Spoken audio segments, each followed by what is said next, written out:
It vanished without a trace. Not a signal, not a call, not a single clue.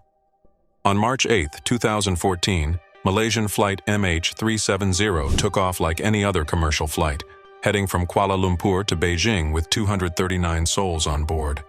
But somewhere in the skies, in the dead of night, the plane disappeared. And for more than a decade, that's all the world had. Fragments of theories, ghostly satellite pings, and a growing list of questions. Where did it go? How could a Boeing 777 vanish in the age of satellite surveillance and global positioning systems? For years, answers were just out of reach, as elusive as the wreckage itself. But now, a new search, armed with technology that didn't even exist when the plane disappeared, has uncovered something chilling. An underwater drone has located something in the depths of the Indian Ocean, and what it found is turning everything we thought we knew upside down.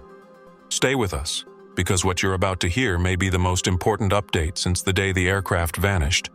And trust me, it's not what you think. It began like any routine flight. MH370 left Kuala Lumpur just after midnight. It was a standard red-eye, with experienced pilots, calm weather, and nothing in the flight plan that raised concern. At 1:07 a.m., the plane's onboard communication system sent a standard data burst, nothing unusual. Then, at 1:19 a.m., Captain Zahari Ahmad Shah made what would be the final voice transmission from the aircraft. "Good night, Malaysian 370. Just 2 minutes later, everything changed. The transponder was turned off, manually. Radar coverage from civilian systems vanished. But military radar tracked something eerie. The plane had turned sharply off course, heading west, then southwest. For hours, it flew in silence, beyond reach, pinging satellites like a ghost. And then, by 8:19 a.m., one last signal. Then, nothing. It was gone. And for years, all we had were whispers. A wing flaperon on a beach. A handful of broken parts. Nothing to say where the fuselage was, or why the aircraft was lost in the first place. That silence would stretch across years, until the drones went in. While the world moved on, a small group of families, scientists, and deep-sea explorers refused to let the trail go cold. They pressed governments, demanded action, and invested in new technology. In early 2025, a breakthrough came, not from above, but from below. Ocean Infinity, a private exploration company, was granted permission to search once again. But this time, the stakes were higher than ever. They wouldn't be paid unless they found the wreckage. Their vessel, the Armada 7806, was no ordinary ship. It was a floating laboratory, equipped with robotic submarines called AUVs that could dive deeper than the wreck of the Titanic. These drones carried sonar equipment so advanced it could map the ocean floor in 3D, even through layers of sediment. But what made this mission different wasn't just the tech, it was where they were looking. A completely new region of the Indian Ocean, never searched before, sitting thousands of kilometers from land. And what they found there changed everything. In the black, crushing depths of the Indian Ocean, the underwater drones swept across ridges, canyons, and seafloor mountains that no human had ever seen. And then, in a narrow stretch of sea nearly 20,000 feet deep, one of the drones detected something, metallic debris, unusually shaped, partially buried on a steep underwater slope. But here's where things get even more mysterious. The pattern of the debris suggested a high-speed impact, one consistent with a controlled descent. Not a random crash, not mid-air breakup, a descent. And if that's true, it raises chilling questions. Did someone guide the plane into the ocean on purpose? Was the transponder turned off to hide the path? And why would the final descent occur in a place with virtually no ocean traffic, as if someone didn't want it ever to be found? Even more baffling, the location aligns almost perfectly with data from a controversial technology known as WSPR, radio signal anomalies that experts believe may have tracked the plane's movement when all other systems failed. Coincidence? Or the missing piece of the puzzle? For a decade, families have lived in limbo. No wreckage, no explanation, no closure. Children grew up without parents. Spouses grieved in silence. And yet, through all the pain, hope endured. Now, for the first time, that hope is no longer a dream. It's a data point, a sonar image, a clue buried beneath the waves. This isn't just about a plane. It's about what it means when technology fails us. when systems we trust go dark, and when human willpower defies time, distance, and impossible odds. The discovery of this possible crash site isn't just a breakthrough, it's a test of how far we're willing to go to bring truth to the surface.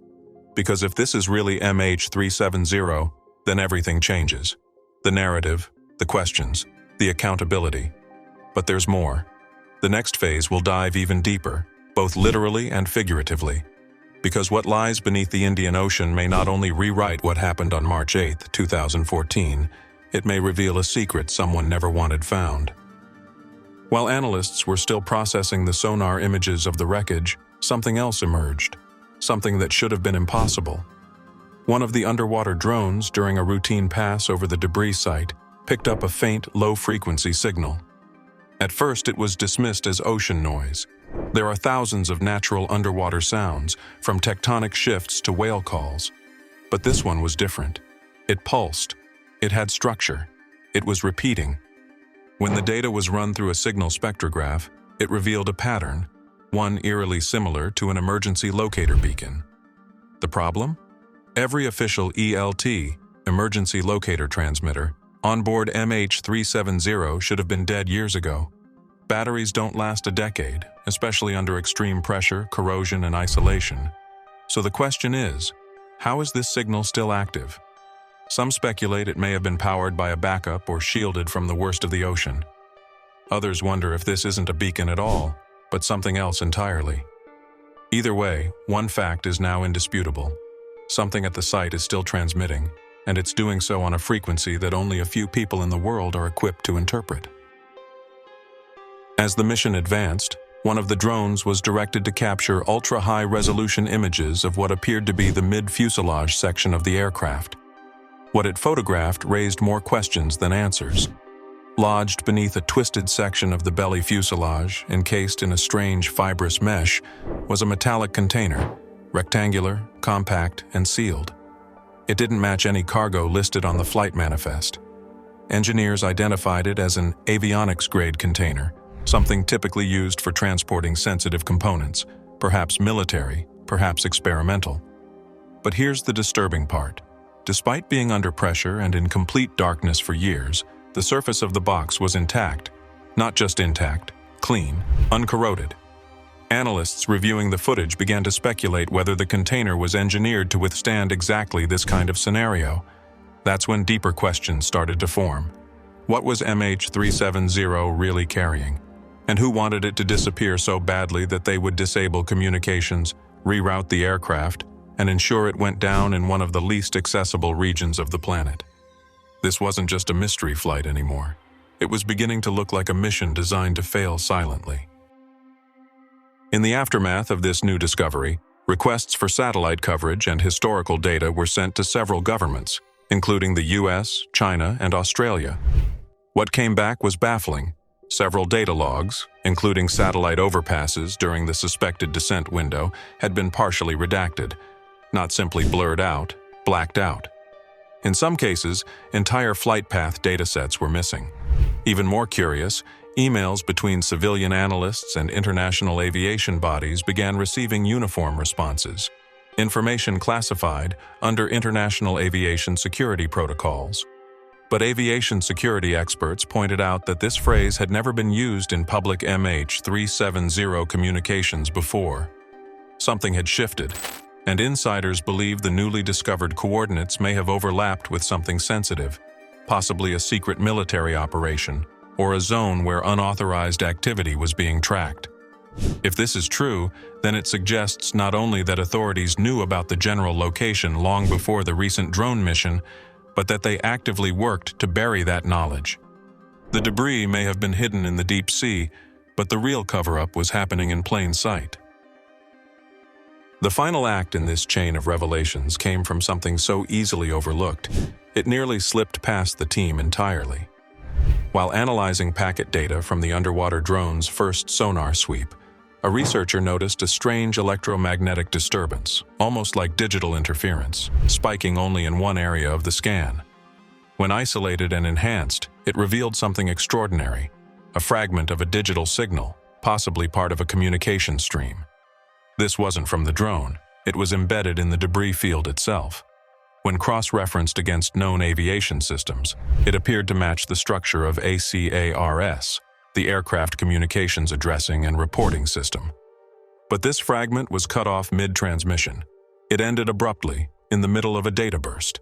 The implications are staggering. It suggests that even after the transponder went dark, the aircraft may have tried, or been forced, to send one last message. Something was happening on board during those final moments, and someone tried to say something. The ocean may have silenced that voice.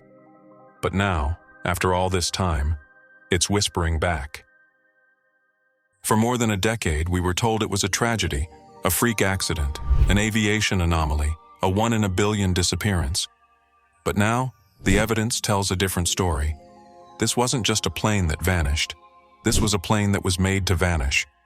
An aircraft rerouted in silence, a transponder manually disabled, an experimental container with no documentation, a signal that shouldn't still exist, a descent so controlled it avoided detection for years. And now, buried under miles of ocean, a whisper from the wreckage, a fragment of data, a voice that never finished speaking, a message that may have never been meant for us. What if MH370 wasn't lost by chance, but on purpose? What if the reason we've never found it, until now, is because the people who knew where to look didn't want us to? Because what lies at the bottom of the Indian Ocean may not just rewrite what happened that night. It may expose the lengths to which power will go to bury truth beneath pressure, darkness, and silence. So now the final question isn't where Flight MH370 went. We know. The real question is, why did it have to disappear? And who still doesn't want us to know?